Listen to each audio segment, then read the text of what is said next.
Jangan. Apa sih kalempar ini? Sama itu nih, lain apa? Jadi kalempar kemarin, opatan deui. Pesawat helikopter milik TNI Angkatan Darat jatuh dan terbakar di perkebunan teh kawasan Rancabali, Kabupaten Bandung, Jawa Barat.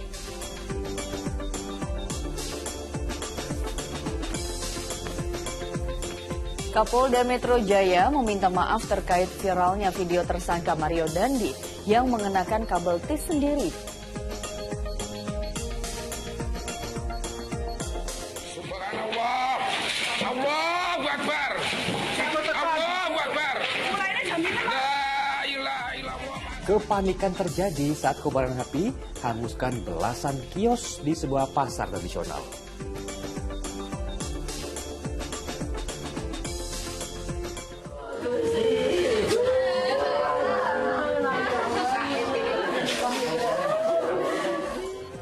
Isak tangis keluarga menyelimuti salah satu rumah korban tewas akibat tertimbun longsor.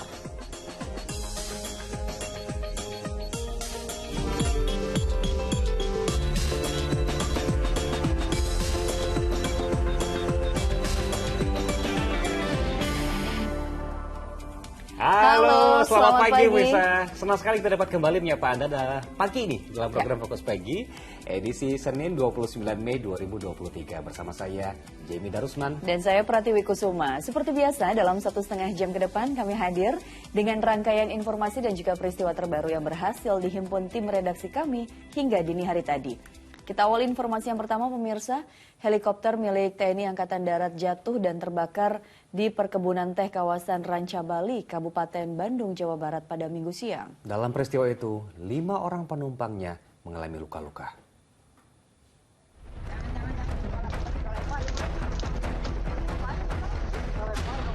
Kobaran api disertai kepulan asap hitam membubung tinggi dari sebuah helikopter yang jatuh dan terbakar di perkebunan teh kawasan Rancabali, Kabupaten Bandung, Jawa Barat Minggu siang. Besarnya kobaran api menghanguskan seluruh bagian helikopter milik TNI Angkatan Darat itu dan membuat warga tak berani mendekat. Benar bahwa pada hari Minggu ini, tadi siang, kurang lebih jam 13.30 waktu Indonesia Barat, telah terjadi kecelakaan helikopter jenis Bell 412 milik TNI Angkatan Darat yang dalam hal ini merupakan helikopter dari Pusat Penerbangan Angkatan Darat. Helikopter tersebut mengalami kecelakaan di perkebunan teh di Kampung Bayongbong, Desa Patenggang, Kecamatan Rancabali di wilayah Kabupaten Bandung. Pada saat heli tersebut melaksanakan kegiatan untuk mendukung pelatihan dari satuan di Kodam 3. Tak ada korban jiwa dalam jatuhnya helikopter jenis Bell 412 yang berpenumpang 5 orang tersebut. Seluruh penumpang dilaporkan menderita luka dan telah dibawa ke rumah sakit untuk mendapat penanganan medis. Sementara kronologis dan jatuhnya helikopter masih dalam penyelidikan pihak TNI Angkatan Darat yang menerjunkan tim investigasi. Muhammad Abbas melaporkan dari Kabupaten Bandung, Jawa Barat. Kita jeda sejenak dan usai kumandang azan subuh untuk wilayah Ibu Kota DKI Jakarta dan sekitarnya, kami akan hadir dengan sejumlah informasi menarik lainnya. Ya, diantaranya isak tangis keluarga menyelimuti salah satu rumah korban tewas akibat tertimbun longsor. Tetaplah bersama kami.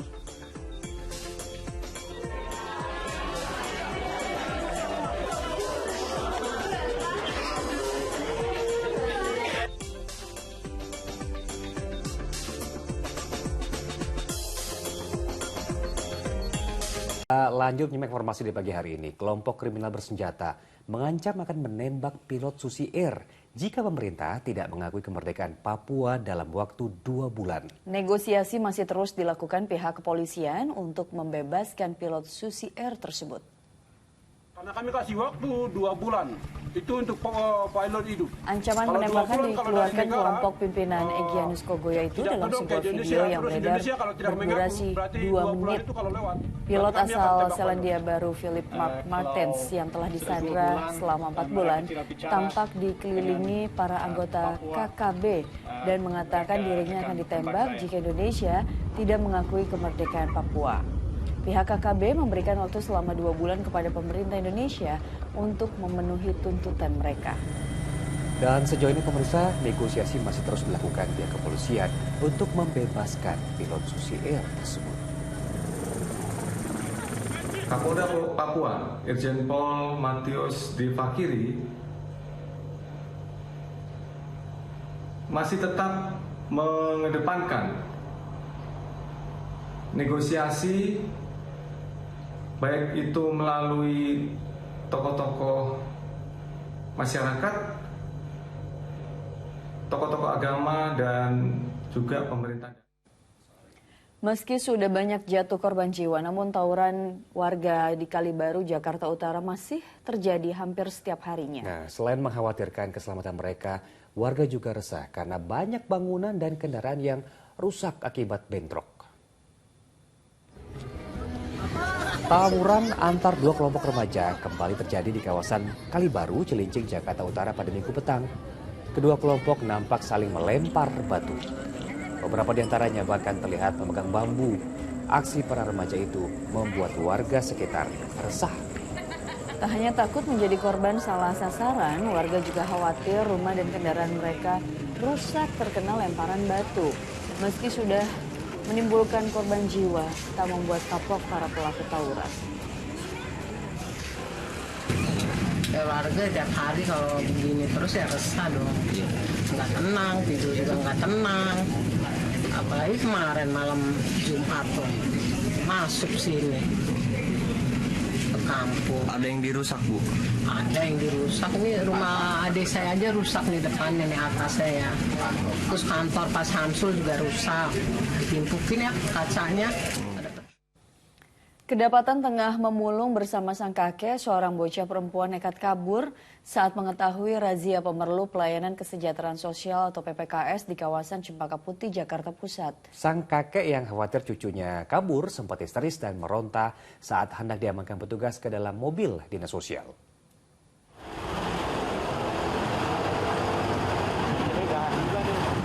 Kedatangan petugas Satpol PP di kawasan Rawasari, Cempaka Putih, Jakarta Pusat pada Minggu malam membuat seorang kakek bersama sang cucu yang berprofesi sebagai manusia gerobak panik. Lantaran takut terjaring, bocah perempuan ini memilih untuk melarikan diri meninggalkan sang kakek bersama gerobaknya. Terus. Cucu, Pak. Kasihan. Bocah itu, Bro. Meski sempat menolak, sang kakek hanya bisa pasrah saat diangkut ke dalam mobil dinas sosial. Masuk dulu.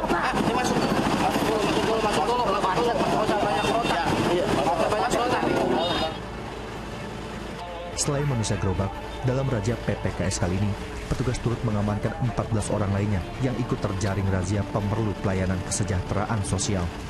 Ya, tadi ada pemulung, badut, dan manusia gerobak.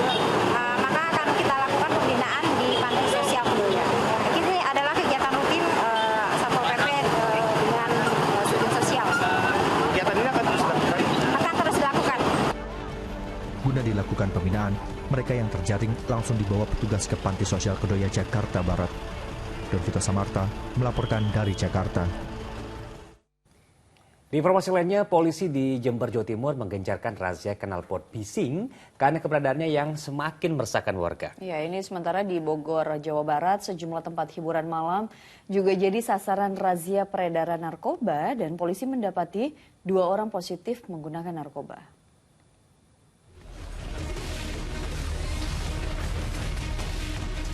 Satuan Narkoba Polres Bogor langsung menyasar ke sejumlah tempat hiburan malam, di antaranya tempat karaoke.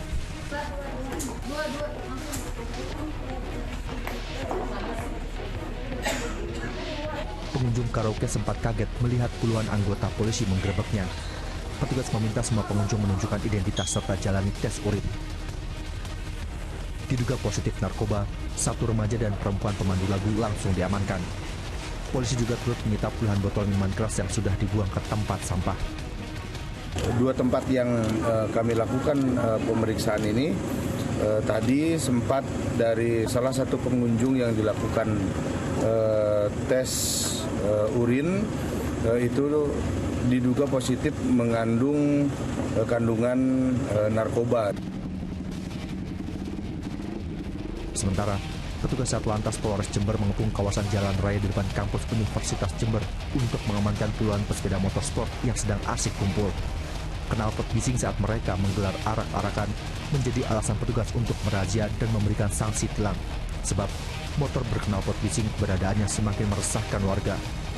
Tim Liputan melaporkan.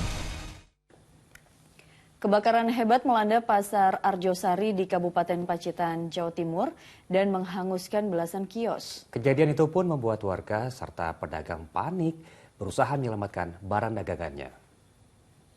Subhanallah, Allahu Akbar, Allahu Akbar. La ilaha illallah, Pasar Arjosari terbakar. Pemadam. Kobaran api dengan cepat membesar dan melahap pasar tradisional Arjosari Pacitan Minggu petang, membuat sejumlah pedagang dan warga panik.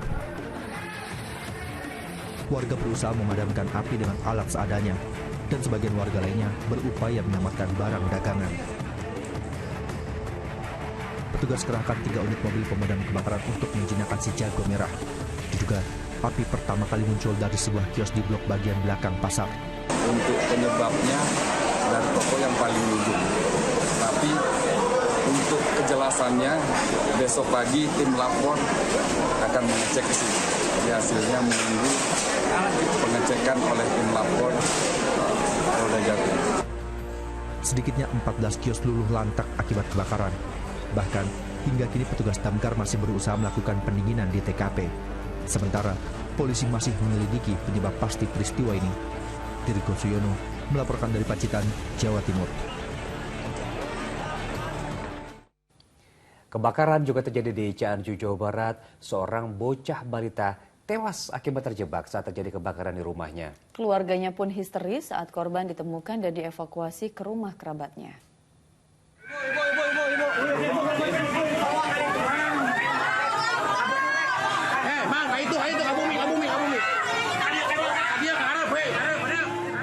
Isak tangis keluarga pecah saat jasad bocah berusia 4 tahun ini ditemukan tewas terbakar di rumahnya di Kampung Gabungan, Desa Sukapura, Cidaun, Cianjur, Jawa Barat.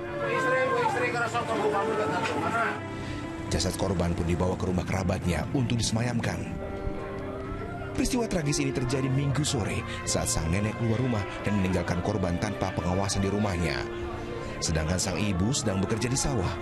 Tanpa diduga, terjadi kebakaran dan korban yang terjebak di warung pun tewas terbakar. Di desa saya ada 2 dan ada korban jiwa, satu anak kecil, laki-laki usia kurang lebih 4 tahun. Hingga kini belum diketahui pasti penyebab kebakaran, namun diduga ada korsleting listrik hingga ledakan dari gas saat kebakaran terjadi. Rendra Gozali melaporkan dari Kabupaten Cianjur, Jawa Barat. Pemirsa, luasnya lahan gambut yang kembali terbakar di Palangkaraya, Kalimantan Tengah membuat petugas pemadam berjibaku menjinakkan api hingga malam hari. Sementara di Kabupaten Ketapang, Kalimantan Barat, petugas berupaya padamkan api yang menghanguskan puluhan hektar lahan agar tak semakin meluas. Pantauan udara dari tim Manggala Agni BPBD Kabupaten Ketapang, Kalimantan Barat menggambarkan luasnya lahan yang terbakar di Kecamatan Matan Hilir Utara. Angin yang berhembus kencang membuat api dengan cepat berkobar dan merambat ke berbagai arah. Tim Manggala Agni Kabupaten Ketapang terus berjibaku memadamkan api dengan berbagai alat. Sudah sepekan terakhir, kebakaran hutan dan lahan terjadi di Ketapang disebabkan oleh cuaca panas dan kering. Sementara, pihak BPBD juga menyelidiki terbakarnya lahan karena diduga disengaja oleh oknum warga untuk membuka lahan demi bercocok tanam. Kalau lihat dari situasi sekarang, ini hari ini tidak akan mungkin selesai pemadamannya. Kalau memang hari ini tidak selesai, akan dilanjutkan pada esok hari. Beberapa hari berikutnya tergantung situasi di lapangan. Dari data BPBD Ketapang, saat ini sekitar 41,6 hektar lahan ludes terbakar. Sedangkan musim kemarau akan memasuki puncaknya pada bulan Agustus mendatang. Info kebakaran lahan di Tenggiling. Sementara di Palangkaraya, Kalimantan Tengah, lahan gambut kembali terbakar di 2 titik, yakni di Jalan Cilikriwut kilometer 14 dan kilometer 12, sudah mendekati perumahan warga. Petugas gabungan kesulitan memadamkan api lantaran lahan yang terbakar merupakan lahan gambut. Ditambah lagi, cuaca panas ekstrim dan angin kencang membuat api semakin membesar. Berdasarkan data BPBD Kota Palangkaraya, hingga saat ini total sudah ada 15 kejadian kebakaran hutan dan lahan di Kota Palangkaraya. Tim Liputan melaporkan. Beralih ke informasi lain, 3 orang meninggal dunia akibat tertimbun longsor tebing setinggi 12 meter di Kudus, Jawa Tengah. Isak tangis keluarga pun pecah saat jenazah korban tiba dan disemayamkan di rumah duka.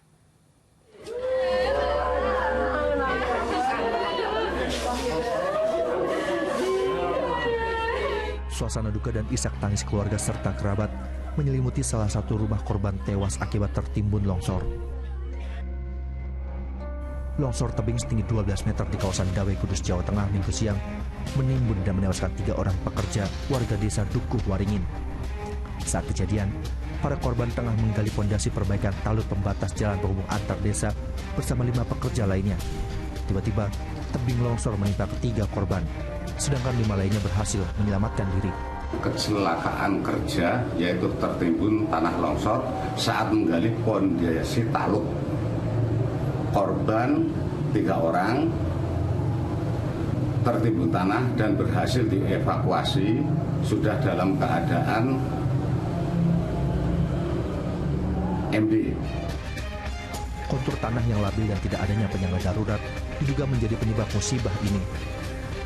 Sementara ketiga jenazah korban sudah diserahkan kepada keluarga masing-masing untuk dimakamkan. Arif Nur melaporkan dari Kudus, Jawa Tengah. Pemirsa, seorang santri pondok pesantren di Ciamis diduga menjadi korban tabrak lari rombongan motor gede atau moge. Sementara panitia penyelenggara Wing Day Harley Davidson di Pantai Pangandaran, Jawa Barat mengutuk keras insiden kecelakaan tersebut.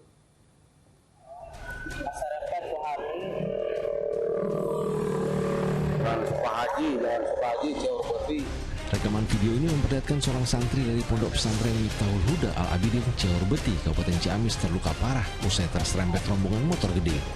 Korban yang tergeletak di pinggir jalan langsung mendapat pertolongan dari warga sekitar dan dilarikan ke puskesmas. Ia mengalami luka-luka di wajah dan tangan. Pihak pondok pesantren mengecam peristiwa kecelakaan ini lantaran rombongan motor gede yang menyerempet tidak menolong korban dan justru kabur meninggalkan lokasi. Menurut saksi tadi tidak sempat berhenti, tapi dia hanya menengok dan terus berangkat lagi. Maka kami sebagai pimpinan pondok pesantren, santri bersatu mohon kepada aparat kepolisian ditindak tegas karena hukum bagi siapapun tetap berlaku. Tidak peduli mereka siapa, karena ini menyangkut kemanusiaan. Sementara itu panitia penyelenggara Wing Day Harley Davidson di Pangandaran mengutuk keras peristiwa kecelakaan di Johor Beti, Kabupaten Ciamis itu. Selain menyatakan permohonan maaf, panitia juga telah berkomunikasi dengan keluarga korban untuk pemberian santunan dan penanganan medis. Mengutuk keras tindakan dari teman-teman pemoge yang tidak bertanggung jawab atas terjadinya peristiwa tersebut sehingga menyebabkan kecelakaan lalu lintas.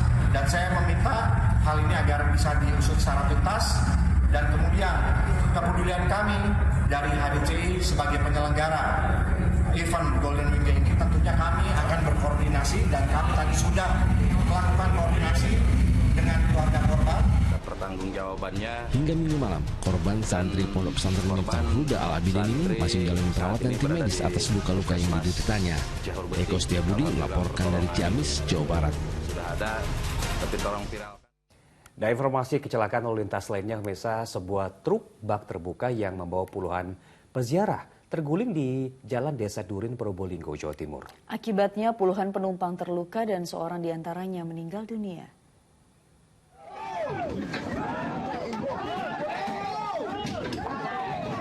Warga berupaya mengevakuasi sebuah truk bak terbuka yang terguling di Jalan Desa Durin, Kecamatan Gading, Kabupaten Probolinggo, Minggu sore.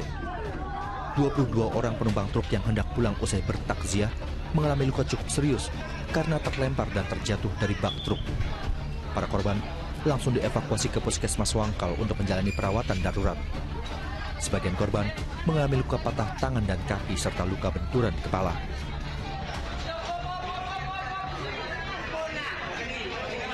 Karena keterbatasan peralatan medis serta kondisi serius yang dialami korban, pihak Puskesmas Wangkal akhirnya merujuk setidaknya 5 korban menuju Rumah Sakit Umum Daerah Waluyo Jati Kraksaan, Probolinggo. 1 orang akhirnya dinyatakan meninggal dunia setelah menjalani perawatan di rumah sakit. Dari penyelidikan sementara, polisi menduga kecelakaan tunggal itu terjadi karena rem truk mengalami blong saat melintas di jalan menurun dan menikung. Pengemudi truk tak mampu menguasai kemudi, hingga truk akhirnya terperosok dalam parit di tepi jalan dan terguling. Pada saat jalan itu turunan tajam, berikut tikungan tajam, kendaraan ini berusaha dikendalikan sama sopirnya, direm. Untuk mengurangi kecepatan ini sama supirnya berusaha untuk mengerem. Namun pada saat itu kendaraan ini mengalami remblong, sehingga kendaraan itu meluncur dari atas, akhirnya terpelanting.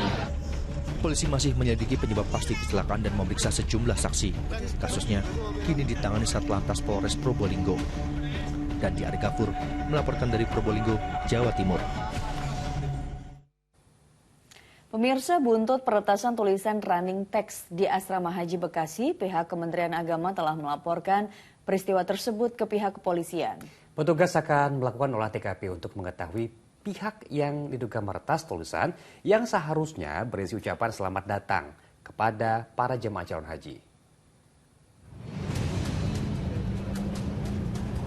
Heboh terkait tulisan running text tentang kinerja PLT Wali Kota Bekasi ini telah dilaporkan pihak Asrama Haji Embarkasi Jakarta Bekasi kepada pihak kepolisian.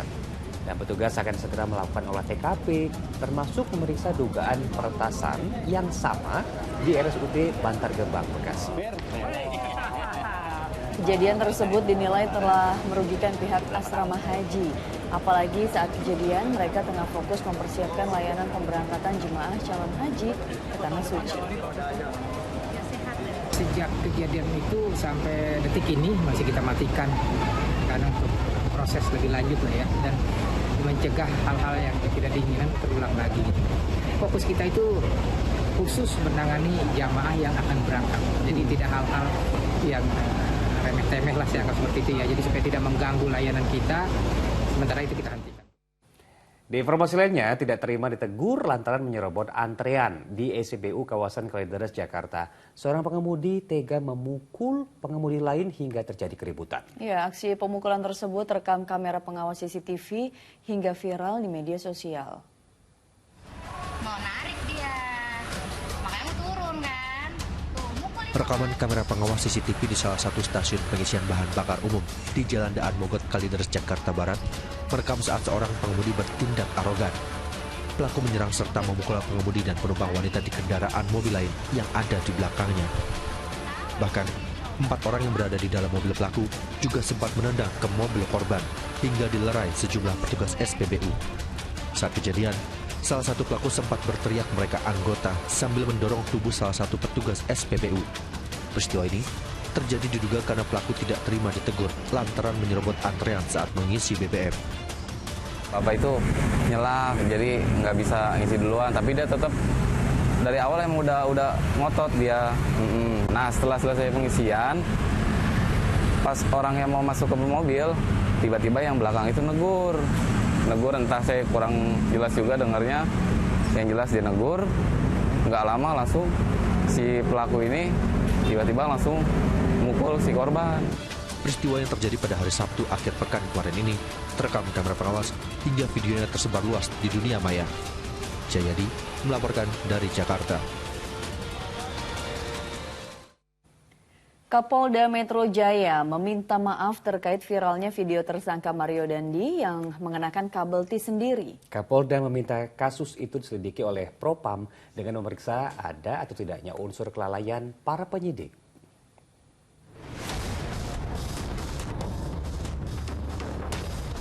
Ditemui di kantornya Minggu siang, Kapolda Metro Jaya Irjen Pol Karyoto angkat bicara terkait viralnya video yang memperlihatkan tersangka Mario Dandi mengenakan sendiri kabel tis. Kapolda membantah bila tersangka Mario Dandi mendapatkan perlakuan khusus. Mantan Deputi Penindakan KPK ini juga memerintahkan Propam untuk menyelidiki ada atau tidaknya unsur kelalaian penyidik saat mengawal tersangka Mario Dandi. Apapun masukan, karena yang terlihat dalam video seperti itu, saya selaku penanggung jawab Polda Metro saya minta maaf, dan saya juga perintahkan Kabid Propam untuk untuk memeriksa apakah ada hal-hal yang dilakukan oleh anggota kami secara standar operasi prosedur, ada yang dilanggar, dan secara kepatutan apakah ada peraturan-peraturan disiplin yang dilanggar. Sementara itu, Kabid Humas Polda Metro Jaya menjelaskan kronologi bahwa tersangka Mario Dandi tidak mengenakan kabel tis karena berada di bawah pengawasan ketat petugas rumah tahanan. Mario justru disebut berinisiatif sendiri mengenakan kabel tis sebelum mengenakan baju tahanan lebih dulu. Bisa saya jelaskan, baru keluar dari sel tahanan. Tentu di dalam sel itu para tahanan tidak menggunakan borgol, kabel tis ataupun terkekang dalam fisiknya, tetapi batasannya pada ruangan sel. Dari video yang ramai dibicarakan, Mario terlihat mengenakan sendiri kabel tis sebelum mengenakan pakaian tahanan saat penahanannya akan dilimpahkan ke Kejaksaan Negeri Jakarta Selatan Jumat sore. Usai urusan administrasi selesai, penyidik memakaikan baju tahanan dan kabel tis dan membawa Mario keluar ruangan untuk dibawa ke Kejaksaan Negeri Jakarta Selatan. Mario dan Shane Lucas selanjutnya ditahan di Rutan Kelas 1 Cipinang dan akan segera disidangkan secara terbuka. Muhammad Subadri Arifki melaporkan dari Jakarta. Diduga jadi korban begal, seorang pria meminta pertolongan warga karena mengalami luka sayatan di bagian leher. Fokus Pagi akan segera kembali usai jeda berikut.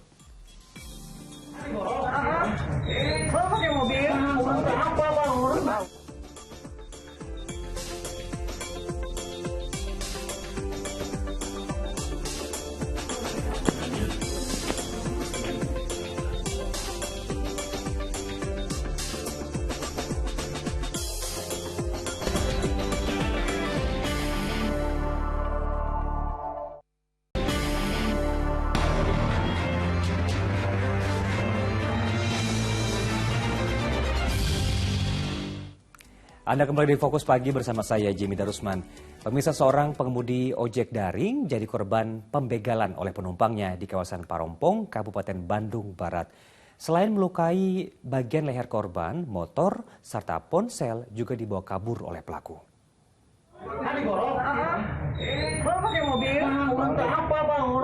Warga Parompong Kabupaten Bandung Barat, Jawa Barat dikagetkan dengan seorang pria yang meminta pertolongan karena mengalami luka sayatan di bagian leher. Diduga pria yang juga pengemudi ojek daring itu menjadi korban begal di Jalan Cibaligo. Kejadian yang terjadi Sabtu malam itu sempat terekam kamera CCTV milik rumah warga. Saat itu terlihat korban berlari meminta pertolongan. Warga menduga pelaku berjumlah lebih dari satu orang. Di sana itu memang motor gitu kan, kelihatan di CCTV itu cuma itu aja sih. Jadi kan belum tentu bahwa itu adalah orangnya gitu kan gitu. Pas dilihat CCTV dari situ datang ke sini udah jatuh. Menurut keterangan korban, ia dibegal oleh penumpangnya sendiri saat berada di jalan sepi. Selain motor yang dibawa kabur, sebuah ponsel korban juga diambil. Minta diantarkan ke atas. Setelah diantarkan ke atas, mungkin melewati tempat sepi, langsung baru kejadian begalan itu gitu. Kini korban masih mendapat perawatan di rumah sakit. Sementara Polres Cimahi masih meminta keterangan saksi guna mengungkap pelaku kejahatan. Muhammad Abbas melaporkan dari Kabupaten Bandung Barat, Jawa Barat. Lain lagi di Jawa Timur berikut ini, seorang pencuri burung di Jember nyaris dikeroyok warga saat tertangkap usai beraksi. Nah, saat mencuri, pelaku tak seorang diri pemirsa, melainkan bersama sang istri yang kabur saat keduanya kepergok korban. Ya sama mas, kita juga cari uang mas. Jangan gitu mas. Hawi, pelaku pencurian burung berkicau ini tak berkutik usai ditangkap warga perumahan Gunung Batu Sumbersari, Jember. Pelaku bahkan nyaris dikeroyok warga yang emosi sebelum diamankan petugas berikut motor yang dipakai saat beraksi. Ironisnya, aksi Hawi mencuri burung berkicau bukan pertama dilakukan. Di lokasi berbeda, aksi Hawi bersama pelaku lain yang diduga istrinya terekam kamera pengawas warga. Saat kejadian, keduanya berhasil menggasak barang curian yang diincar meski sempat kepergok warga yang melintas. Saat diperiksa, Hawi mengakui dirinya selalu ditemani sang istri ketika mencuri. Namun, kali ini ia harus bertanggung jawab sendiri karena ditinggalkan istrinya yang kabur usai aksinya diketahui warga.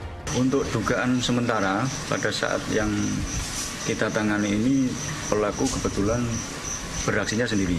Tapi di tempat lain, bahkan ada yang terekam CCTV bahwa yang bersangkutan melakukan pencurian bersama yang diakui istrinya. Polisi menduga pelaku dan istrinya setidaknya sudah beraksi 4 kali, serta selalu berhasil mencuri burung mericau yang harganya mencapai jutaan rupiah. Saat ini, petugas masih memburu istri pelaku yang kabur. Tommy Iskandar melaporkan dari Jember, Jawa Timur. Mengetahui sedang diburu polisi, membuat seorang residivis spesialis pencurian di Tanggamus, Lampung, kabur ke masjid dan berbaur dengan warga yang hendak sholat. Meski berusaha mengelabui polisi, tersangka akhirnya tertangkap juga.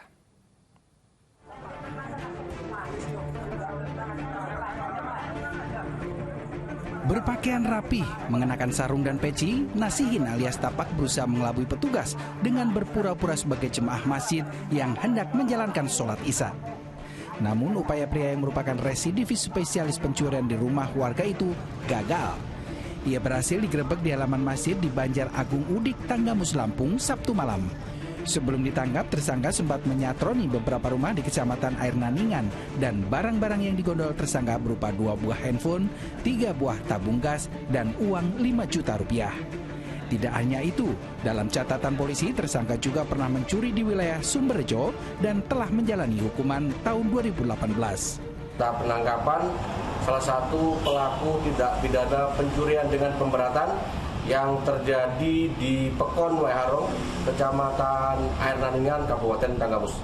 Jadi dapat kami jelaskan, pelaku melakukan aksinya bersama temannya dengan inisial Y, sedangkan pelaku utama adalah inisial Y yang beralamatkan di Banjar Agung Udik, Kecamatan Hukum, Kabupaten Tanggamus. Untuk melancarkan aksinya, tersangka dan rekannya mencongkel jendela atau pintu rumah yang telah diincar sebelumnya. Tersangka Nasihin diancam pasal 363 KUHP dengan ancaman hukuman 7 tahun penjara. Asep Saifullah melaporkan dari Tanggamus, Lampung. Di informasi lainnya, komplotan perampok yang diduga sudah beraksi di 9 minimarket, baik di Jakarta maupun di Bekasi, diringkus aparat Subditreskrimum Polda Metro Jaya. Dari 2 pelaku, 1 diantaranya tewas ditembak karena melawan saat ditangkap. Mana kuncinya? Iya, Agung, Pak.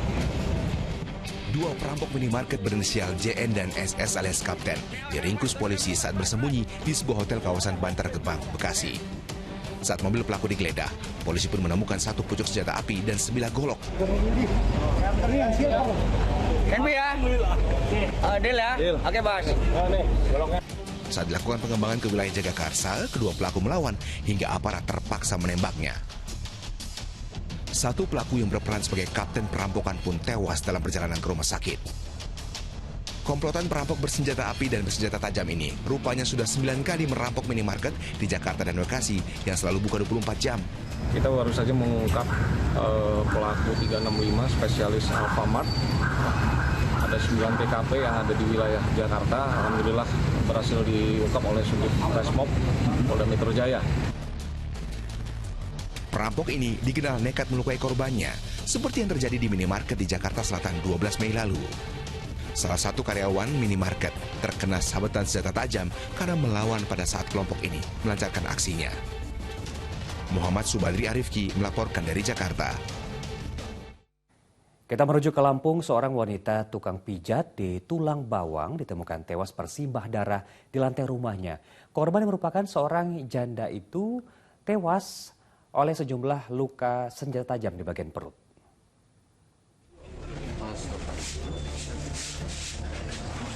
Warga Banjar Agung Tulang Bawang, Lampung Sabtu malam langsung geger dengan tewasnya seorang wanita di lantai rumahnya di kawasan Desa Tunggal.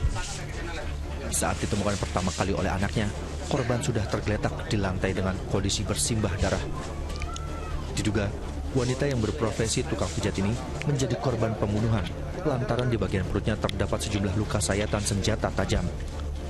Setibanya di tempat kejadian, polisi langsung olah TKP dan memeriksa sejumlah saksi.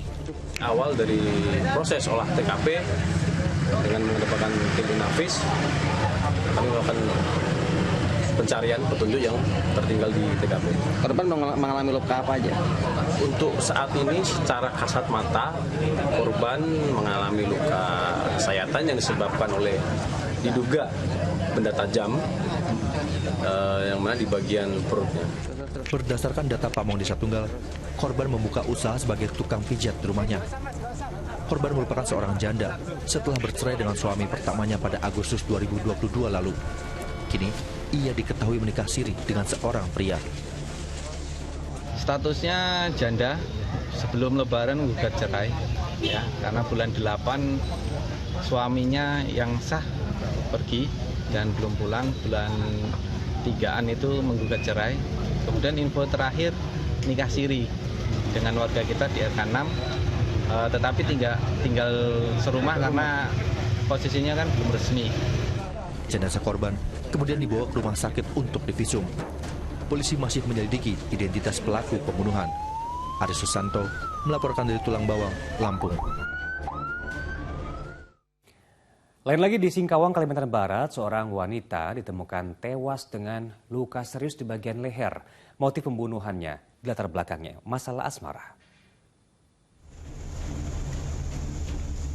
Garis polisi terpasang di sebuah rumah warga di Jalan Demang Akuk, Kecamatan Singkawang Utara, Kalimantan Barat. Ya, di rumah inilah seorang wanita berinisial NF ditemukan warga tewas di ruang keluarga dalam kondisi leher nyaris putus serta luka tusuk dan sayatan di perut. Sebelumnya, warga mendengar ada suara cekcok dari rumah korban Minggu pagi. Tak lama kemudian, pelakunya yang tak lain kekasih korban menyerahkan diri ke warga hingga ia pun dibawa ke kantor polisi. Rupanya, motif pembunuhan dilatar belakangi cemburu karena pacarnya diduga punya pria idaman lain. Hasil interogasi sementara bahwa itu adalah pacarnya yang mengakibatkan karena cemburu kepada laki-laki lain. Dari hasil olah TKP, polisi mengamankan sebilah pisau dapur yang digunakan untuk menghabisi nyawa kekasihnya. Atas tindakan menghilangkan nyawa orang lain, pelaku terancam kurungan 15 tahun penjara. Dede Iskandar melaporkan dari Singkawang, Kalimantan Barat. Bergeser ke Jawa Tengah, sesosok mayat pria ditemukan di selokan dekat pusat rekreasi di wilayah Semarang. Petugas Polsek Semarang Barat bersama tim Inavis langsung mengevakuasi jasad korban di Jalan Puri Niaga Center, Tawang Sari, Semarang Barat. Korban ditemukan bersama satu unit sepeda motor miliknya. Jasad pemuda yang diketahui bernama Rofi Teguh itu pertama kali ditemukan oleh Satpam Ruko. Polisi mendapat laporan langsung terjun ke lokasi dan melakukan olah TKP. Pada malam sebelum kejadian, pria berusia 27 tahun itu diketahui menonton pertunjukan musik di PRPP.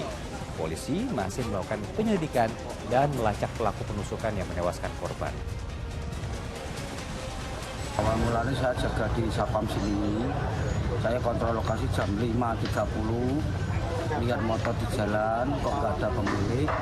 Nah, terus saya lihat-lihat sekitar sugot, kok seperti ada orang. Nah, terus langsung tindak lanjut saya sebagai keamanan di sini. Saya kelanjutannya lapor ke Polsek.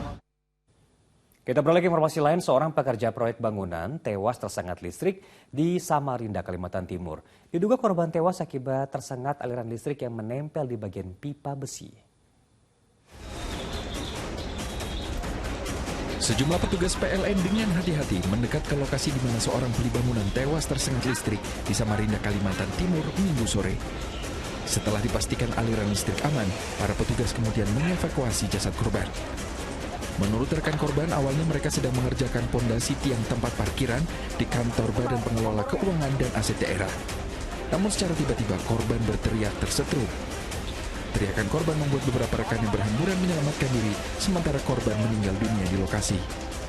Atas kabel listriknya tuh monceng, makanya dia tuh nyentuh kabel. Aku lari, dia bilang strum gitu. Dia bilang strum gitu. Iya.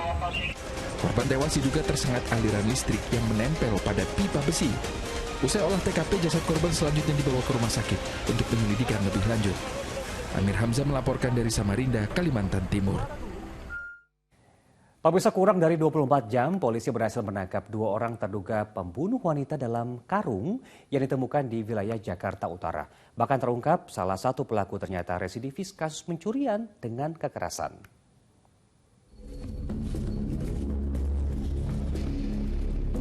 Inilah penangkapan terduga pelaku pembunuhan wanita dalam karung yang ditemukan di kolong tol Cibitung Cilincing, Jakarta Utara. 2 terduga pelaku berinisial MF dan VWA berhasil diringkus polisi di kawasan Tanah Abang, Jakarta Pusat kurang dari 24 jam setelah mayat ditemukan. Salah satu pelaku merupakan residivis kasus pencurian dengan kekerasan.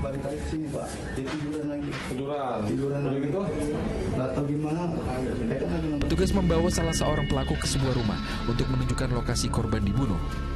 Dari lokasi tersebut, polisi mengamankan telepon genggam milik korban yang dipakai oleh pelaku. Berhasil menangkap 2 tersangka. Ya, tadi malam kita berhasil menangkap ya, di daerah Jakarta. Ya. Saat ini dalam pemeriksaan intensif terkait dengan motif dan lain sebagainya. Saat ini pelaku yang berusia 54 dan 52 tahun itu tengah menjalani pemeriksaan intensif. Polisi masih mendalami motif pelaku menghabisi nyawa korban. Sebelumnya penemuan mayat dalam karung menggegerkan warga di Jalan Banjir Kanal Timur Marunda, Jakarta Utara, Sabtu sore. Jasad pertama kali ditemukan oleh seorang pemulung yang sedang mencari sampah di sekitar kolong jalan tol. Jenazah wanita itu diduga korban pembunuhan karena ditemukan beberapa tanda kekerasan. Tim Liputan melaporkan. Pemirsa, diduga lupa menarik rem tangan. Sebuah mobil tergelincir dan tercebur ke sungai. Fokus Pagi akan segera kembali dengan informasi lengkapnya.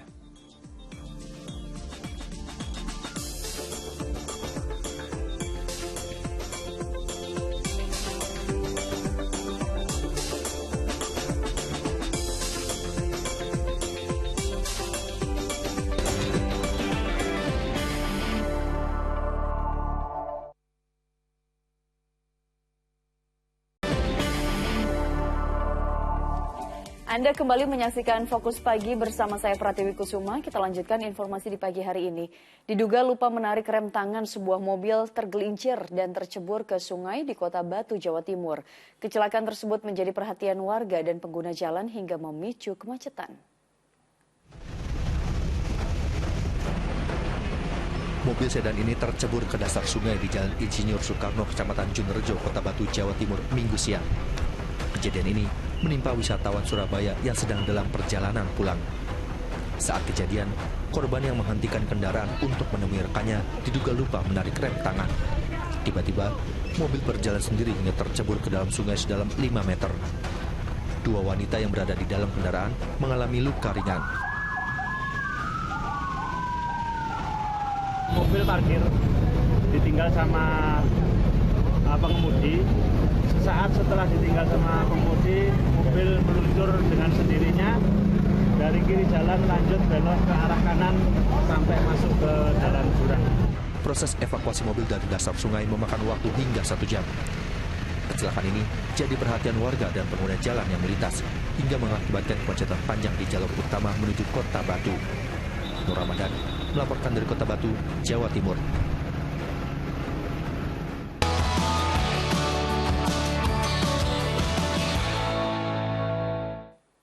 Dari informasi pasar, mahalnya harga telur dan daging ayam masih terpantau tinggi di pasar tradisional di sejumlah daerah. Naiknya harga ayam dan juga telur di pasar diduga akibat dipengaruhi meningkatnya harga pemeliharaan ayam seperti harga pakan. Harga pakan ayam terus mengalami lonjakan sejak bulan Februari lalu. Di Pasar Pramuka Jakarta misalnya, tercatat sudah ada 3 kali kenaikan harga dalam kurun waktu 4 bulan saja.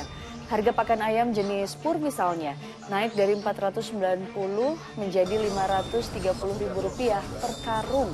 Penyebab pasti kenaikan harga pakan ayam belum diketahui pedagang.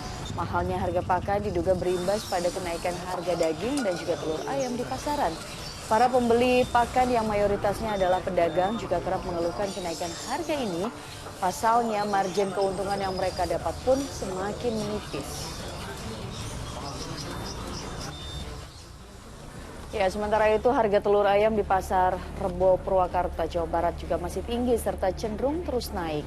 Saat ini harga telur mencapai Rp33.000 per kilogram, padahal harga sebelumnya hanya Rp24.000 per kilogramnya. Selain telur, harga daging ayam juga kembali naik hingga Rp38-40.000 per kilogram. Dari harga sebelumnya di kisaran Rp35.000 per kilogram.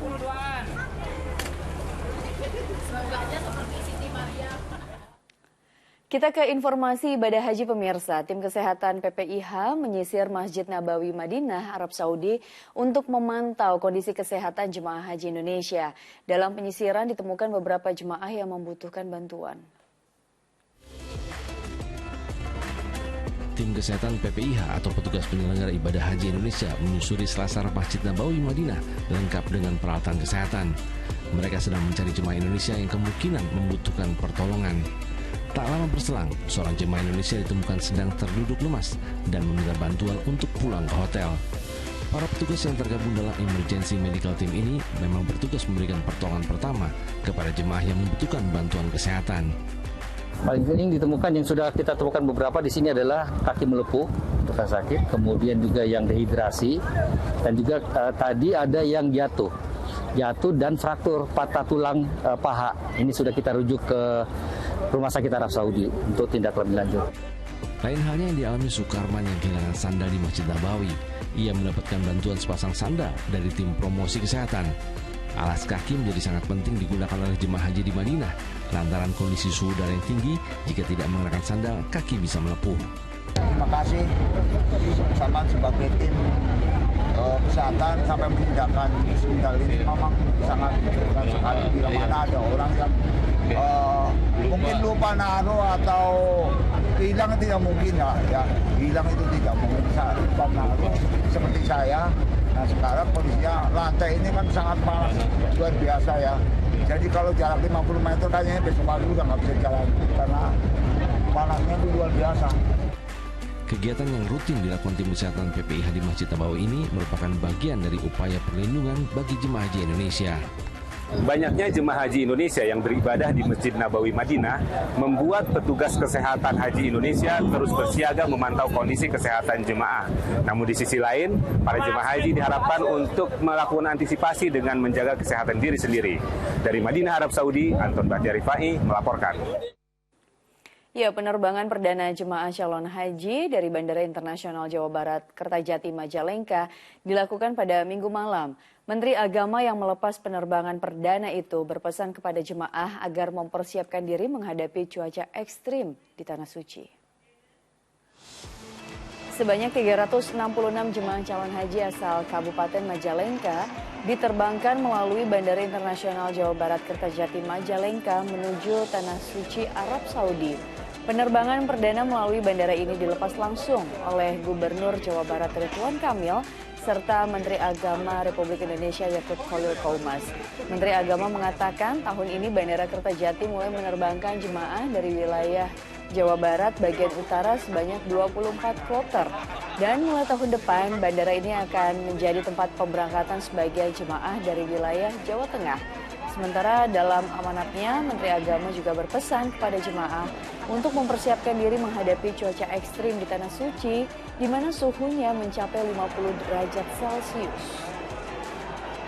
50 derajat ini suhu yang sangat tinggi saya kira, tetapi Kementerian Agama sudah memberikan banyak pesan kepada calon jamaah agar bersiap-siap. Jadi pakai semprotan air, pakai payung, siapkan payung dan seterusnya. Selain itu, petugas juga sudah kita siapkan. Petugas kita siapkan untuk menghadapi cuaca yang sangat. Presiden Joko Widodo membeli sapi kurban jenis limosin milik peternak di Kabupaten Konawe Selatan.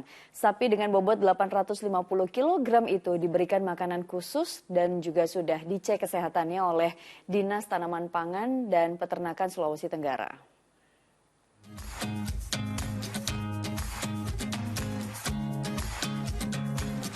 Inilah salah satu sapi milik Presiden Joko Widodo yang dibeli dari peternak di Desa Morome, Kabupaten Konawe Selatan, Sulawesi Tenggara. Sapi jantan jenis limosin berwarna hitam ini memiliki bobot 850 kg dan dijual seharga 110 juta rupiah. Pemilik ternak Edi Ardianto tak pernah menyangka sapi peliharaannya berusia 4 tahun itu dipesan untuk hewan kurban orang nomor 1 di Indonesia. Setiap harinya, sapi diberikan makanan dan vitamin khusus. Perhatian ya makannya tetap kita perhatikan seperti biasa. Kalau untuk makanan sendiri apa? Untuk makanannya rumput gajah. Ya. Ada juga mungkin campuran. Campurannya kita pakai dedak, pakai konsentrat. Sementara itu, pihak Dinas Tanaman Pangan dan Peternakan atau Distanak Sulawesi Tenggara sudah melakukan pemeriksaan hewan, meliputi tes penyakit mulut dan kuku, serta memberikan vaksin. Rencananya, sapi ini akan dibawa ke tempat lokasi kurban di kota Bau-Bau, Sulawesi Tenggara, 1 pekan menjelang Idul Adha 1444 Hijriah. Al-Ghazali Mahfud melaporkan dari Kabupaten Konawe Selatan, Sulawesi Tenggara. Di informasi lainnya pemirsa, 32 biksu yang berjalan kaki dari Thailand menuju Candi Borobudur Magelang tiba di kota Semarang pada hari Minggu. Masyarakat antusias menyambut kedatangan para biksu itu meski cuaca kota Semarang sangat panas.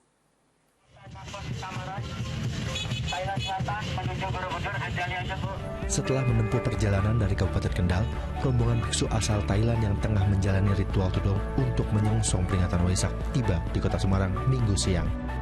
Warga antusias menyambut kedatangan para biksu ini meski cuaca kota Semarang sangat panas. Para biksu dikawal oleh anggota TNI Polri. Sebagian warga telah menunggu berjam-jam sebelum rombongan melintas. Ada pula warga yang menyiapkan makanan dan minuman untuk para biksu. Sengaja datang ke sini, memang itu ada pemerintahan, memang sengaja datang ya, dan membantu memberikan air minum biar lagi kesehatannya terjaga. Tujuannya apa? Ada tujuan khusus sendiri nggak? Mungkin minta doa? Tidak, hanya ya sebagai umat manusia kita dengan sesama agama yang lain kita bertoleransi. Hari ini, rencananya para biksu akan melanjutkan perjalanan menuju Kabupaten Semarang dan perjalanan akan berakhir di Candi Borobudur Magelang, Jawa Tengah. Bagus Hermanto melaporkan dari Kota Semarang, Jawa Tengah.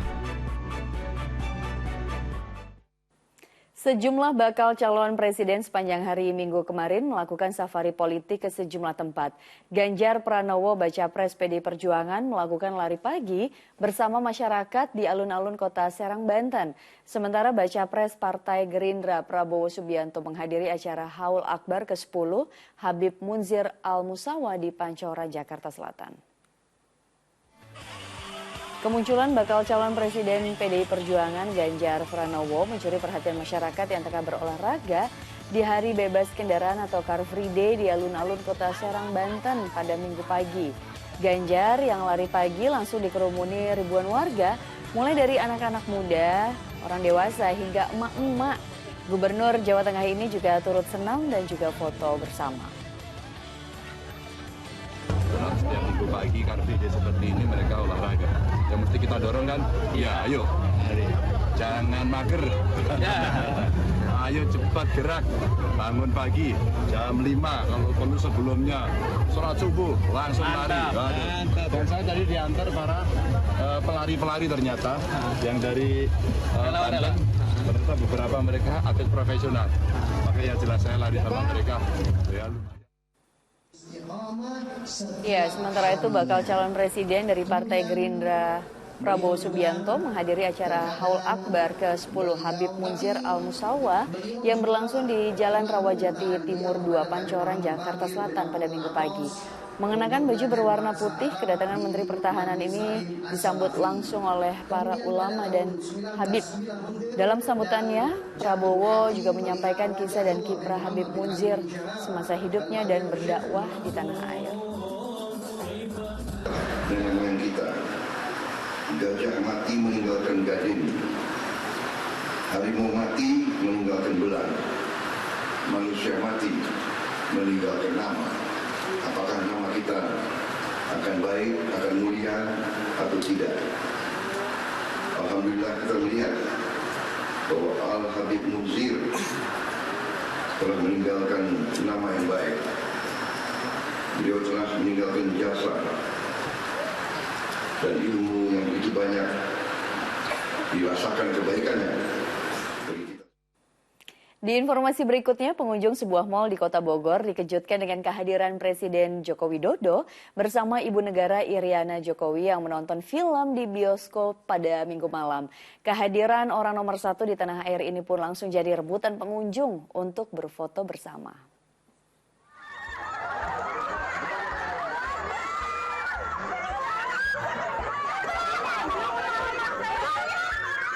Sejumlah pengunjung mal di Kota Bogor mendadak heboh saat melihat kedatangan Presiden Joko Widodo dan Ibu Negara Iriana Jokowi pada Minggu malam. Mereka lalu ramai-ramai mengabadikan momen yang langka ini sambil berupaya berfoto bersama hingga membuat petugas Pas Pampres kewalahan.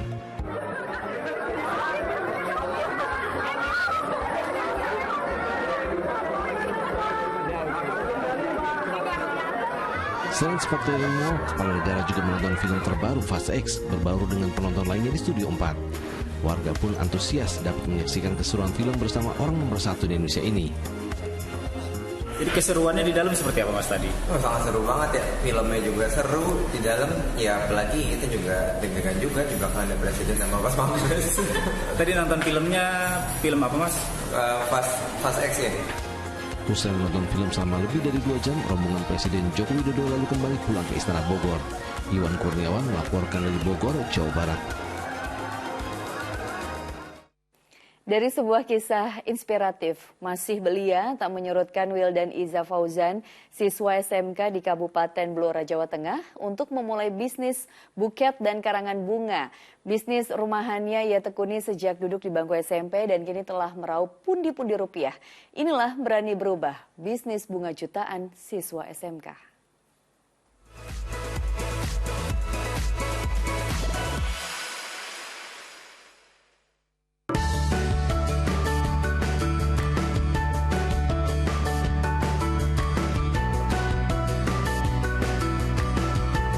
Ide ini muncul sejak tahun 2018, waktu saya masih menginjak bangku SMP kelas 7.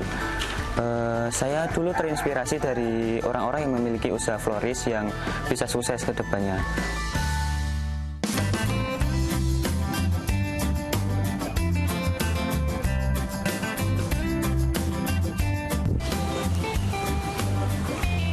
Untuk orang tua sih dulu sempat melarang karena ya saya laki-laki dan ayah saya itu pelatih pencak silat. Jadi kayak kurang nyambung aja kalau saya menggeluti bidang perbungaan ini. Tapi di sisi lain orang tua juga mendukung karena saya juga sudah sering meraih prestasi di dalam bidang tersebut.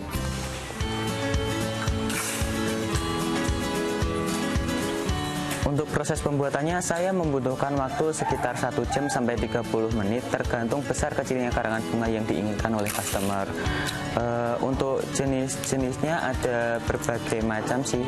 Saya membuat produk dari mulai karangan bunga papan ukuran 1,5 kali 200. Untuk buket bunga tergantung permintaan customer, ada yang kecil, ada yang besar. Untuk buket bunga harga mulai dari 15 ribuan aja. Kalau untuk karangan bunga dari 350 ribu. Untuk penghasilan per bulan sih saya tidak nentu ya. Ya bisa cukuplah buat keperluan saya sehari-hari, buat sekolah dan lain-lain sebagainya. Usaha ini awalnya iseng semata untuk mendapatkan pemasukan tambahan, namun ternyata bisa bertahan sampai sekarang. Intinya harus semangat, terus berkarya, pantang menyerah, dan berani berubah.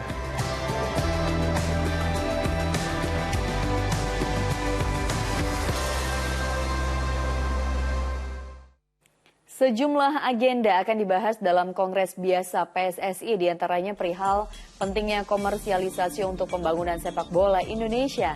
Kami hadir usai jeda.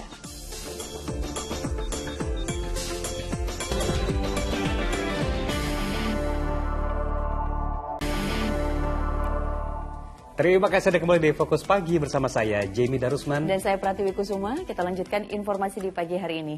Kementerian Perhubungan, Pemerintah Provinsi DKI Jakarta, serta pihak Angkasa Pura akan mengintegritaskan moda angkutan massal menuju Bandara Soekarno-Hatta. Gunanya untuk mempermudah mobilitas masyarakat menuju ke bandara.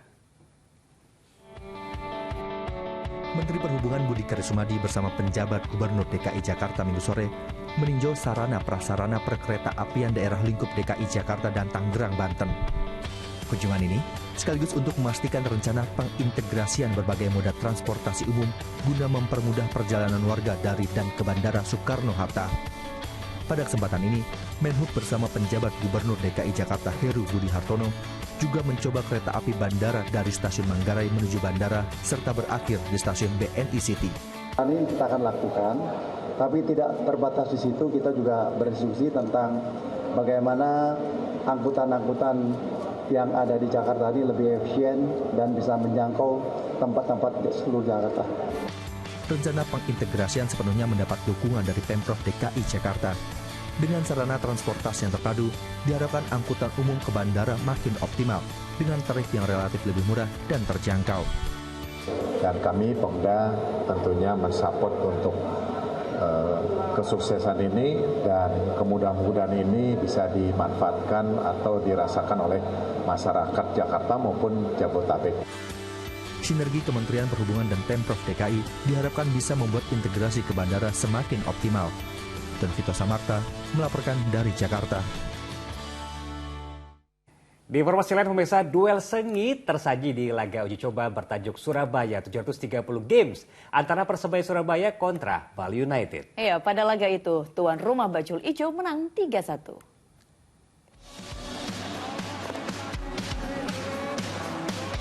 Persibaya Surabaya berambisi memetik kemenangan kala menjamu Bali United pada duel bertajuk Surabaya 730 Games di Stadion Gelora Bung Tomo, Surabaya, Jawa Timur, Minggu sore.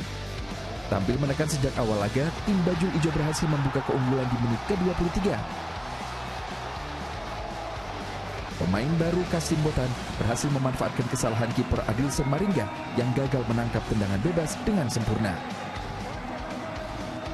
Publik tuan rumah kembali bersorak di babak kedua, tepatnya menit ke-64 saat Muhammad Iqbal menjebol gawang Bali United dan mengubah kedudukan menjadi 2-0.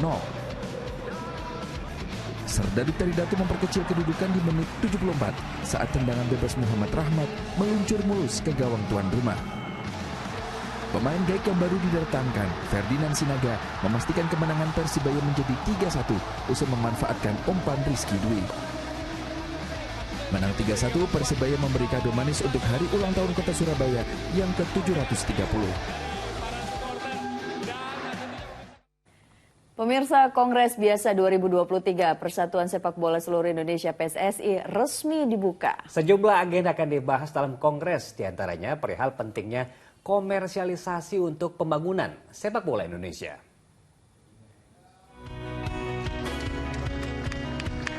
Kongres Biasa 2023 PSSI resmi dibuka Ketua Umum PSSI Erick Thohir di Jakarta Minggu pagi. Sejumlah agenda akan dibahas dalam Kongres seperti penetapan program dan anggaran PSSI 2023, pengasahan auditor, penetapan badan yudisial, dan penyempurnaan kode disiplin PSSI. Ketua Umum PSSI Erick Thohir juga akan membahas kata tradisi dan blueprint Garuda Mendunia 2045 yang akan dipaparkan saat Kongres. Agenda lainnya yakni soal komersialisasi untuk pembangunan sepak bola Indonesia. Di PSSI sendiri sekarang sudah mulai berpikir untuk membentuk sebuah PT, di mana PT ini akan yang menjadi mengkomersialisasikan daripada aset-aset yang ada di PSSI untuk tim nasionalnya. Karena kalau kita kemarin benchmarking dari Jepang sendiri, pemasukan dari PSSI Jepang itu setahun hampir 200 juta US. Makanya tim nasionalnya kuat gitu. Nah, inilah yang kita mau contoh bagaimana kita punya institusi ya yang bisa mendorong pemasukan lebih besar di PSSI sehingga pembinaan secara menyeluruh di pusat dan daerah tidak bisa dirasakan tadi. Pada kesempatan ini, Erick Thohir berjanji juga akan menggunakan teknologi Virtual Assistant Referee atau VAR dalam kompetisi Liga 1, 2, dan 3. Meski demikian, untuk saat ini infrastruktur menjadi kendala dalam pengaplikasian VAR, sehingga renovasi 22 stadion sesuai dengan komitmen Indonesia kepada FIFA akan menjadi prioritas. Lutfi Taufik dan Hasto Aji melaporkan dari Jakarta. Dan pemirsa, laporan tadi sekaligus menutup jumpa kita dalam Fokus Pagi edisi hari ini. Iya, usai Fokus Pagi, jangan lewatkan untuk menyaksikan program Magic 5. Mewakili tim redaksi dan kerabat kerja yang bertugas, saya Pratiwi Kusuma. Dan saya Jimmy Darusman, kami berdua pamit undur diri pemirsa. Selamat pagi, selamat mulai aktivitas Anda. Sampai jumpa.